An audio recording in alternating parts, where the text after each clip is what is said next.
जी, लोकसभा में एक बार फिर से बीजेपी ने विश्वास जताया, विधानसभा में टिकट आपको किस तरह से देखते हैं चुनाव और राजस्थान की 25 सीटों का क्या है?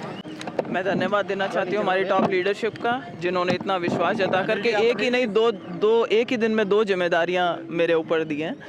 तो मैं यही चाहूँगी कि पूरी मेहनत करके नागौर की सीट बाकी 24 सीटों के साथ में भारतीय जनता पार्टी के खाते में जाए, और जो मोदी जी का आज सपना है कि भाई 400 के पार एनडीए की सीट्स होनी चाहिए, मुझे पूरा विश्वास है कि नागौर भी उसके अंदर अपना एक अहम भूमिका निभाएगा।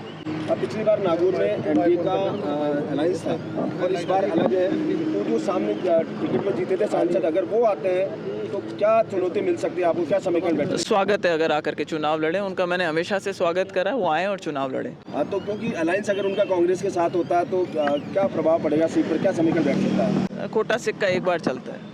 अच्छा, इसके अलावा आप संगठन में भी है और अब दूसरी जिम्मेदारी है, किस तरह से निभाएंगे दूसरी जिम्मेदारी, क्योंकि जनता के साथ? मैं पूरा प्रयास करूंगी, ये बहुत अहम जिम्मेदारी दी है। कोई आदमी कांग्रेस पार्टी से आए और भारतीय जनता पार्टी को ज्वाइन करे और उसके बाद उसको इतनी जल्दी किसी संगठन के पद में जिम्मेदारी दे दी जाए, ये अक्सर अपन सुनते नहीं कि इस तरीके की चीज़ होती है। तो जितना विश्वास भारतीय जनता पार्टी ने मुझ में जताया है, मेरा प्रयास रहेगा कि उससे दोहरी मेहनत करके और मैं उनके विश्वास पे खरी उतर सकूं। विधानसभा चुनाव लड़ा था आपने, तो उसमें क्या कमी रहेगी जब लोकसभा चुनाव में इसको पूरी करेंगे आप? देखिए, उस टाइम समीकरण कुछ और थे। बहुत जल्दी मैंने भारतीय जनता पार्टी ज्वाइन करने के बाद में चुनाव लड़ लिए, लोगों ने अपना मानस बना रखा था। लेकिन विधानसभा और जो लोकसभा के चुनाव होते हैं उसके अंदर मूड बहुत अलग होता है, और ये चीज़ अपन देखते आए हैं कि आज जो पूरे देश के अंदर जो माहौल है वो बीजेपी के और मोदी जी के पक्ष में है। तो उस चीज़ का हमें बहुत बड़ा बेनिफिट मिलता है, और यही चीज़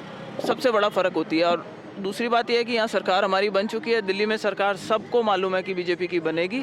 डबल इंजन की जो सरकार है, साथ मिलकर के दोनों सरकारें काम करेगी। राजस्थान का अच्छा विकास होगा, नागौर का अच्छा विकास होगा। विधानसभा में माहौल तो बीजेपी का ही था, बीजेपी की सरकार बनी है, कमी क्या रही, क्या वो दुरुस्त हो गई हैं या फिर लोकल समीकरण कुछ इस तरीके के बन गए थे, जो सारे जो खिलाफ खेमे के लोग थे वो सारे इकट्ठे होकर के चुनाव लड़ने लग गए थे। कुछ भ्रम इस तरीके का पैदा कर रखा था कि भाई कोई लोग चाबी लेकर के घूम रहे हैं सरकार बनाने की, वो भ्रम सारे टूट गए, तो पब्लिक के सामने वो एक्सपोज हो गए।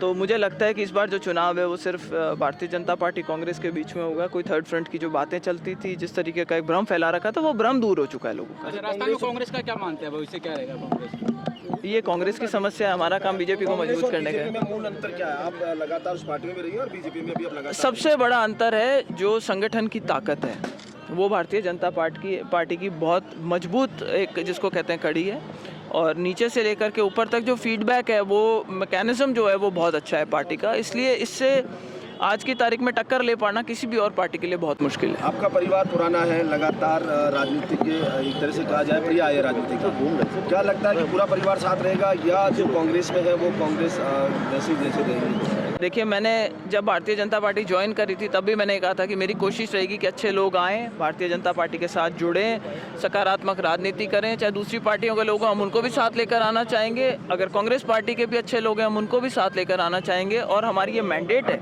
कि भाई अपना कुनबा बढ़ाएं और अच्छे लोगों को जोड़ करके भारतीय जनता पार्टी को मजबूत करें, और उसी दिशा में काम करेंगे।